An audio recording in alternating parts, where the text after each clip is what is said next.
Some viewers may find the following video disturbing. Viewer discretion is advised. Hey everyone, welcome back to Board Games Unlocked, and today I'm doing a no-run-through review for the additional modules of Endless Winter Paleo Americans.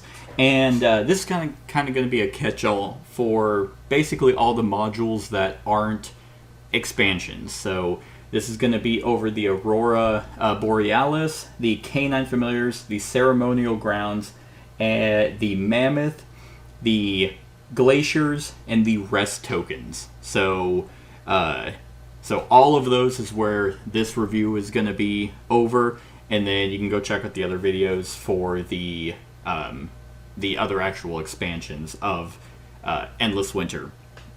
And if you're watching this, then I would also highly recommend that you go check out my solo discussion and run-through, and my actual multiplayer run-through and discussion, because in basically I have tested out these modules as a solo game, just because it's going to be a lot easier for me to see what they actually do.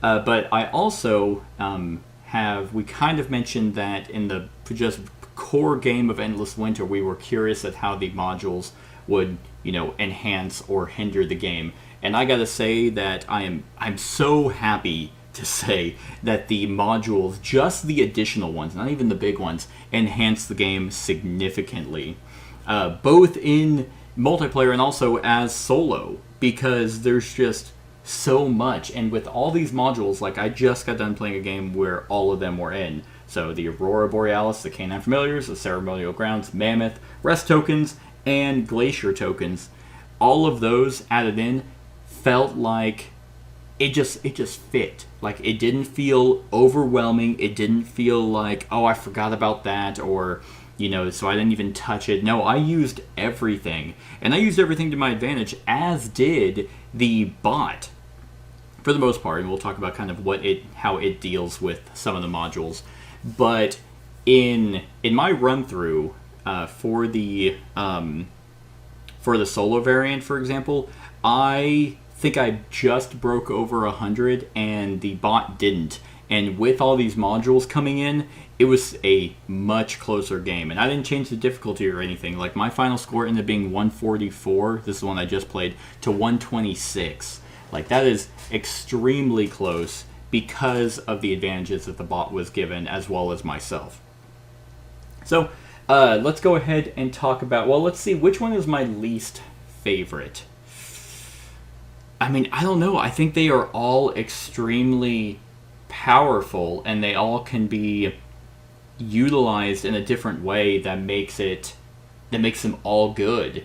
So instead of my least favorite, let's go over the one that I actually didn't use all that much, and that would actually be the Canine Familiars. That is the module, which is just super adorable. You get dogs as pets, which fit super well with the theme. In fact, everything fits well with the theme. And with these being modules, they're a lot smaller, but extremely simple to figure out. And because it's modular, you don't have to add all of them. You can just pick one and then throw that in just to see how it flavors up the game. But the canines are another, basically, specialist. There are 4 types of dogs. You have Companion, Guardian, Navigator, and Flanker. And they kind of work in a similar fashion to the specialist. They give you a benefit for a very specific action. So Companion goes in the necklace area. I don't know what that action is actually called. And they all give you half a labor, but if you go to that specific spot, they give you another half a labor and a tool. So they actually count as 1 labor and 1 tool when you go to that. So, I mean, they can be, just as helpful if you were going to the hunt area with the hunter and you had Flanker with you. Then your hunter is giving you 2 labor, and Flanker's giving you 1 and a tool. So that's 3 labor and a tool, which already allows you to spend, I'm going to spend just 1 tool now and get 2 animals instead, and instead of having to, spend a bunch of tools. Or it allows you to search for more, and you can hunt. It just gives you a little bit more flexibility, but what's also pretty neat, and these all do the same, in the Eclipse phase, they give you a point. That's it. Just having dogs gives you a point. I thought these were nice. It was just a nice extra addition of cards to go out and get. I primarily use them for the point generation, and how you get those is whenever you take the rest action, you, instead of drawing a card from your deck, this was my deck this last game, it was insane, but instead of drawing from your own deck, you can draw a companion instead, and that's just kind of how you get them. So they're nice, they're just another enhancement to a strategy that you might be going for. Like if you want to go in all in on animals, getting flanker is going to be huge because that just is more action economy for that very specific action. And if if you're done doing that action, then they're in your deck and there's still a point each eclipse phase, which still provides you half a labor. That's not bad. So that is the Canine Familiars. I mean, if I were to rank each of these, it's like, do I want to rank? I'll rank them. I'll rank them at the end. I'd probably give the Canine Familiars a 6. I think they're slightly above average, but they're not like amazing. I don't think that they're bad by any means, but it is like they're gonna vary on how useful they are. I think a little bit less than kind of the actual specialists, but it is nice that one, they're dogs and that's adorable, and two, if you can get them quick, then that can be some point generation as well as like really accelerating your initial strategy. So yeah, I'd still give it a 6. Next is let's go over the Aurora Borealis, which this was actually very interesting to see because this is individual player powers. I'm trying to find them in my massive deck. Here we go. So the Aurora Borealis, one is amazing artwork for this is a card specific to which faction or which tribe you pick. So since I'm purple, this is the Bear Borealis, and they all do something different. But what's interesting is that you can play this at any time on your turn. You can play it even before culture cards. So in the Bear Aurora, allows me to, any time that I would actually bury a card, I could get a specialist card instead.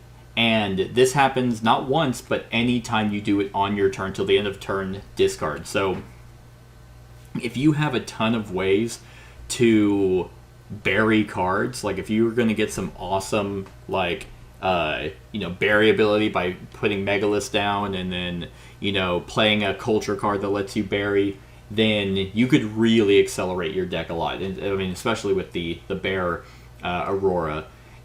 These also have a Eclipse ability as well. The Bear Aurora is, during Eclipse phase, bury 3 cards. So if you're really going up on that track and you're trying to hone your deck as quickly as possible, this card definitely is that, because like I said, hey, instead of burying, get specialists and that's into your hand. And then you come around and then you're just burying 3 cards, so you're just getting those specialists a lot more. The Wolf Tribe is whenever you resolve a move 1 camp or move 2 camps effect from a source other than the card, repeat that effect a second time, so that accelerates camp movement, which is huge. Lion Tribe, when you are about to tip an animal, you may instead place the top 2 cards of the animal deck face up in the hunting grounds, then choose 1 animal card from the hunting grounds and place it in your animal area. So a lot of level 2 culture cards allow you to tip. If you're using that Aurora card and with culture cards that let you tip, that just generates a bunch more animals coming into your pile. And then the Bison Tribe is discard 1 culture card from your hand to gain 2 idols. I mean, that's huge. And they all have different Eclipse effects as well. So I think that these are really cool. Whenever I was first playing this game, I was thinking, man, it'd be really nice if we were individualized, because it feels a little bit like the Blood Rage, where everyone's the same at the beginning except for how the game goes on that differentiates everyone. I always like individual player powers from the get-go, and then you can use that as your kickoff point to then really set yourself apart. And that's what these do. And no one starts with these either. They actually start at the bottom of your deck, so you have to essentially wait a turn to actually get it into your hand to use it. But these are really cool. There's also a variant with these where instead of getting your specific one, you can draft. So if you're playing the Bear, like the purple faction, you don't have to have theirs. You could end up with the lion or the bison, and so you're not stuck with this. If you're not wanting to go a berry card strategy, then I mean, you don't have to take this one. But I really like these. I think they're there's a reason why my deck is, I got 30 points, which to me is a lot. I don't know if that's a lot for some people with this game, but I got 30 points at the end of the game for cards in my deck. And that's a lot for this one. So these are really cool. I think the Aurora Borealis module is an 8 out of 10. I think I really, really like these. It's almost... There are some modules here that I probably would not play without going forward. So, and this is probably one of them. So that is the Aurora Borealis. The second one, I'm really just kind of actually going over the cards. Not the second one. The third one is the Ceremonial Grounds module, which, to be fair, is a little bit different in the solo variant. So in the solo variant, you just shuffle 4 of them, and then they're just out. And then these basically are kind of public objectives. So there are 5 of them. Yeah, 5 of them. And they're public objectives. They're out depending on number of players. You shuffle them, so it's number of players plus 1 underneath the culture display. And what these are basically one-time large victory points, but they come with a... I didn't get that. Could you try again? I don't even know how that happened. Weird. Anyway, but they come with a caveat, is that as soon as you take one of these, you are no longer allowed to bury cards. Doesn't mean you don't get to score, from the bury cards track, but you are limited in, or you're actually completely restricted from burying them. And you might think, well, that sucks because that thins out your deck. It's like, well, you don't have to take these, but they all have different ways of scoring you victory points, and they're roughly around the same. Some of them get you 1, maybe 2 more victory points than others, but they really, I think this is actually the reason why I ended up beating the AI, because the one I took was Storm Worship, and this one was... you get 2 points for each one of your megaliths on the board. Doesn't have to be on top. Doesn't have to be, they just have to be on there. And so you have 2, 4, 6. You have 8 total. So I got 16 points for this. Ancestor Worship is 5 points per stone pillar. So obviously that's 15 points if you get all 3. So between these 2 alone, it's already 1 point less. But honestly, you're getting more victory points from this, because you're going to have stone pillars. So if you get this one, you're 15 points on top of the points you've been getting. Volcano Worship is 3 points per different tipped animal, which could be 18.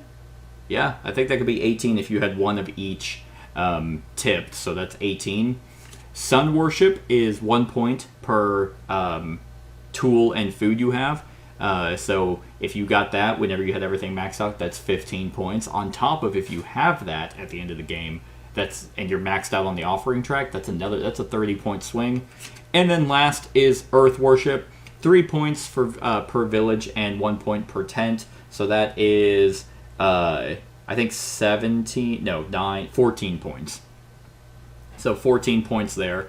So they're relatively close. It's not like you're going to grab one and then it's like you get 6 points while someone gets 20. They're, like I said, 1 to 2 points differences. But the ones that are lower, you're generating points elsewhere. Like the lowest one is the Earth Worship with the villages and tents. But if you have all those out at the same time, you're most likely getting victory points from the terrain as well as megaliths and other benefits. I really like these. These aren't ones I would play all the time, but if you're wanting bigger victory points at the end, or kind of a goal to go towards that you can use all the actions and stuff to accentuate. I went heavy in dumping megaliths as quickly as possible to grab that, so I can get my 16 points, and that was huge because there was also a stone pillar that was 2 points per of your megaliths that were on top, and Yeah, and I was very close to actually getting all of, like, basically, I had 4 of mine that were in a row or in a group, and I was going to place one, but then the AI ended up taking it, which I knew it was probably going to do. I was hoping to be lucky, because that would have been 8 points right there. Instead, I still got 4. And it got 4, so it just stopped me from getting another 2 from that stone pillar. But what's interesting about these as well in the AI, or in the solo variant, is... So you take these, how you take these is whenever you rest, or whenever you set your eclipse pile, that's when you take one. So you can't do a bunch of stuff and then take it. It has to be, okay, end of my turn, placing my eclipse pile, I'm taking that one, and then put it on top. But basically, since you set 4 of them out, the bot will take the leftmost or rightmost one, and it gains 5 points. So it just flat out gets rid of one, and then gains 5 points. So... And that's to compensate for the fact that you're going to get a pretty big point swing. That if you don't take any, it's going to get 20 points. So you might as well try and at least get one. I think it got 10 points from it because I got mine my 3rd round, or by the 3rd era.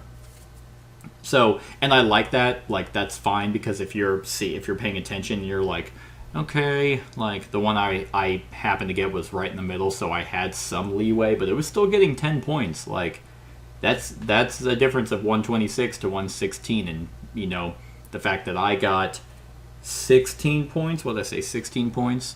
So that would be 1, 2, 3, 4, 5, 6. I mean, I would have beaten it by 2 points if I did not actually get this. So, because it would have been at 128 for me. Again, these aren't something I would always bring in, but I do like the fact that these are here because I do like public scoring objectives. Ceremonial Grounds will probably get a 7 for me, just because they're actually a little bit limited. There's only 5, and they're basically the 5 strategies of the overall game. But I do like the fact that, hey, if you grab that early, you're stuck with whatever cards are now in your deck. You have no way to bury. But they also do look really cool. So 7 out of 10 for the Ceremonial Grounds. Next, we will talk about the Mammoth. Now the Mammoth is a little bit weird because one, it came in a tiny box, but also got to commend them for the insert because there is a specific spot for the Mammoth. The Mammoth, I feel, is going to be a lot more involved in a multiplayer game, because how it works is it starts off the train board, and whenever you go to move camps, you can forego 2 movement, whether that's a placement or a move itself, and you can place the Mammoth on any junction. So basically where a village can go, you can place the Mammoth there. Now this does 2 things, and I actually think that the Mammoth is very fascinating because it's like a wrench in the actual terrain area control element. Is that the Mammoth increases in its strength as the game goes on. So in Era 1, it only has 1 influence. So if the Mammoth has, and this isn't going to matter right now in Era 1, but if the Mammoth has more influence than you do, you gain nothing for it. So it kind of competes as well. Obviously in Era 1, it's not going to have more than you if you're at a specific spot. But if you are equal to or greater than it, you get the rewards twice. And I think that is extremely powerful. Once again, that would vie for control and battle on trying to set up in a very specific way to then always meet or beat the strength of the Mammoth to then double your rewards. Now again, if you're placing a village in a very specific spot, like right now I have a village on the 2 point areas, obviously I can't place it where I'm at to then get 8 total points. But if I placed it in a spot that is, next to one of those, then it's 2 to 1, then I'm going to get 4 points from that tile and then add the 2, which would be 6 points, so that's good. And like I said, it increases in strength. So it's influence 1, then influence 2, then 3, then 4. So it becomes a lot more power. It's like everyone reaps the benefits at the beginning of the game, and then towards the end, people are trying to send the mammoth to spots to now block others, because it's like, oh, that's a very fat mammoth. I'm going to put it in the spot, where you're reaping a megalith and 2 victory points. So now you have to try and beat it with 4. Which, once again, that could help that person or it could hurt them, because it's like, okay, well, now what I'm going to do is I'm going to, move all my tents over there to then give me 4 influence. So now I'm equal to it, and now you just gave me double resources.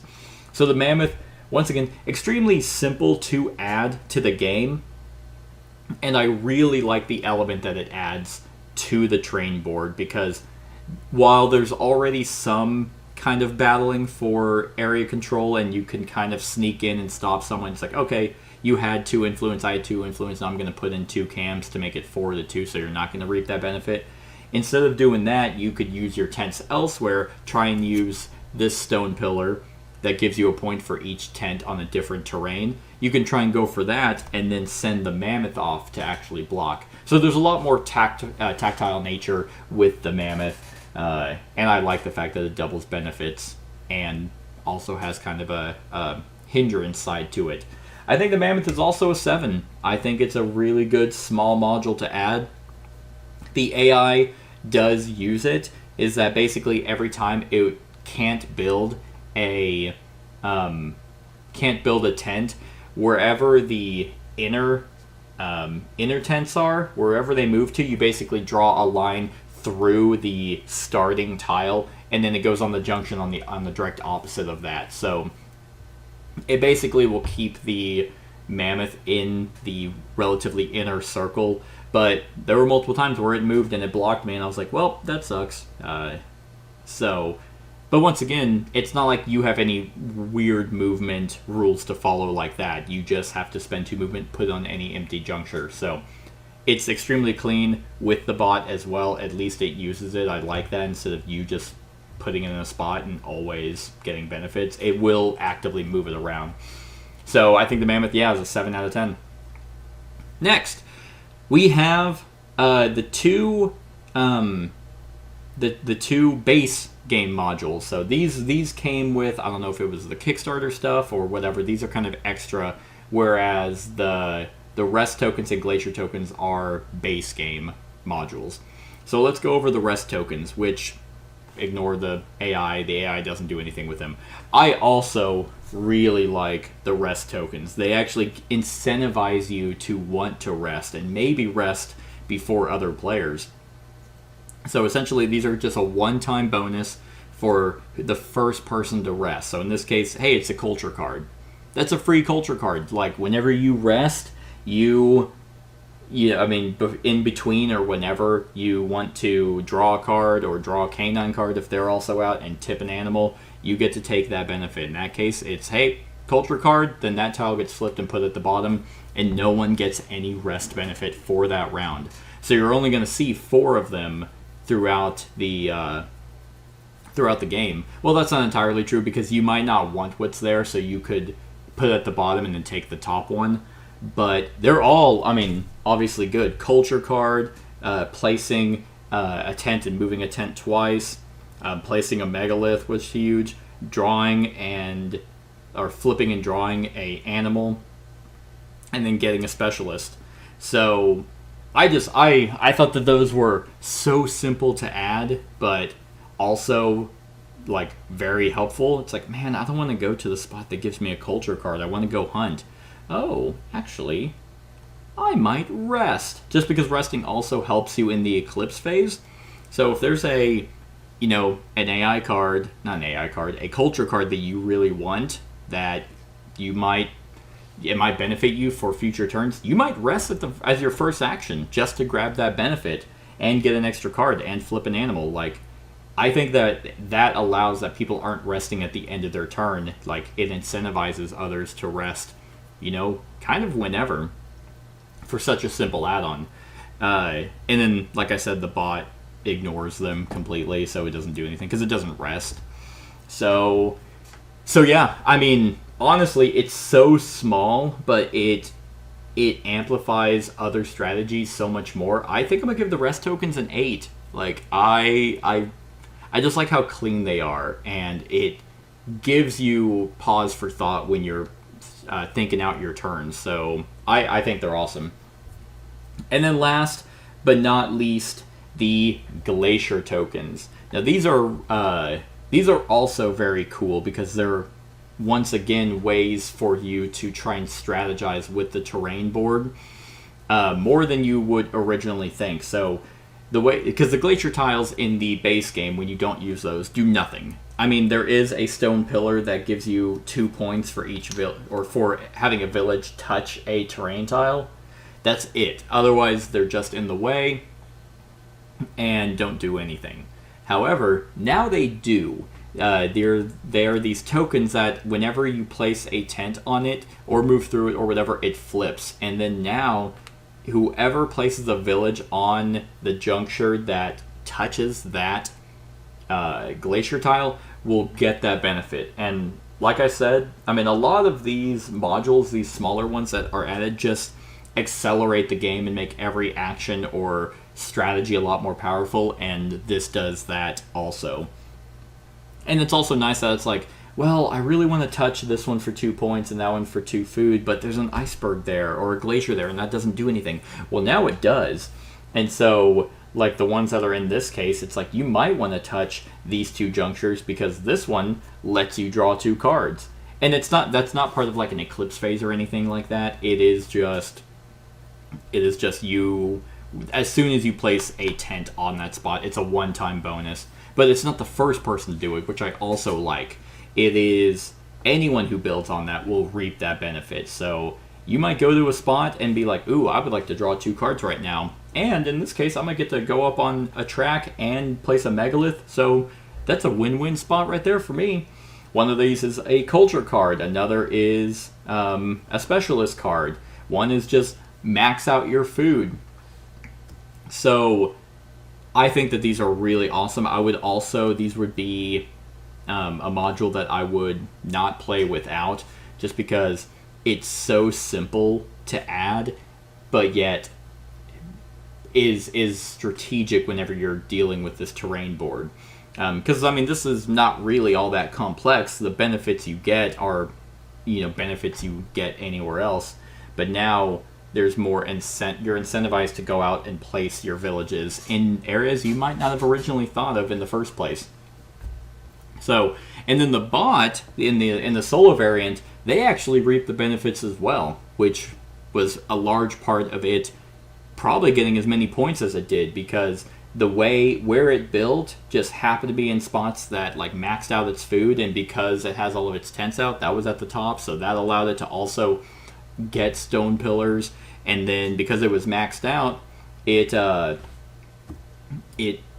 whenever it gained food, or whenever it couldn't bury and it couldn't gain tools and it couldn't gain food, it went up on the tracks and it maxed out on the tracks, which was huge. And so they were getting points, like I was getting points for just always going up the track, and then they had maxed stuff by the end. So it was crazy, and I think it counterbalanced the fact that, oh, I get rewards for resting and it doesn't. Well, it's going to get the glacier rewards just like I do. So I thought that was awesome as well. Overall, and the glacier tiles are an 8 out of 10 also. So, I mean, overall, like, these just small, like very minute modules have a much bigger impact on the game than I initially thought. Like, and especially when you add them all in, like there are 1, 2, 3, 4. There's 6 modules I added, and it didn't lengthen the game anymore. It didn't overcomplicate the game anymore. It made your actions, like, it made you feel like a badass. Like, my megaliths were out so quick that I was like, oh, okay. And I was up on that track so quick just by the stuff I was getting. Then I just had a massive point swing. The bot was getting a bunch of points as well. It just allowed me to focus on just being a badass in the game. And I'm not saying you have to add all of them, but if you just want to add the canines in, just cause, Like if you're like, okay, well, we're starting to get the game. Okay, I think we can add in one of these modules. By all means, like that's why I think module expansions are the best to make, just because it doesn't add any more bloat and allows players to be creative. It's like, oh, let's try the glacier tiles with the the Aurora Borealis. Let's just mix that up. Let's try the rest tokens with the Mammoth, and just see how that game plays out. They're all fantastic. I mean, honestly, Canine Familiars at a 6, I honestly could see giving them a 7. Or hell, if you're only playing with those, they could potentially be an 8 because you're focused more on them than maybe some of the other stuff. Some people might use the canines a lot more than you do and could just get a bunch of points. Like they could have they could have a thinned out deck and just have all the canines, and then they're just going in with how many are here? I think I got like 3 in my deck. 2, yeah, there's 3 of each. So there's 4. So they could have 12 and then just put them all in, for a Eclipse thing and get 12 points on top of 6 labor. It's entirely possible, highly unlikely, but entirely possible. So I am consistently getting blown away the more I play this game, especially just with these modules. Most of them, like I said, aren't going to be ones I always throw in, but even if I did, if this was my new base game and I put all these in, it would be just as clean. So yeah, I mean, range of 6, like high 6, potentially 7 for the canines, all the way to like 8s, consistent 8s for all of these. I think that's phenomenal. So yeah, that is my thoughts on the Endless Winter, what'd they call them? Additional modules or whatever, I guess is kind of what we'll go over. Let me know what you think of these modules in the comments below. Other than that, like, comment, share, and subscribe, and have a wonderful whatever time of day it is for you. Hey everyone, thank you for watching, and I really hope that you enjoyed the video. If you would like to see more of my content, go ahead and click that subscribe button and the bell to be notified whenever I upload any new content. If you feel like supporting the channel, you can go ahead and click that Patreon link to be taken to my Patreon, and any help is truly appreciated. Other than that, stick around for any other run-throughs or reviews or cool top 10s or whatever I feel like putting on. Other than that, like, comment, share, and subscribe, and have a wonderful whatever time of day it is for you.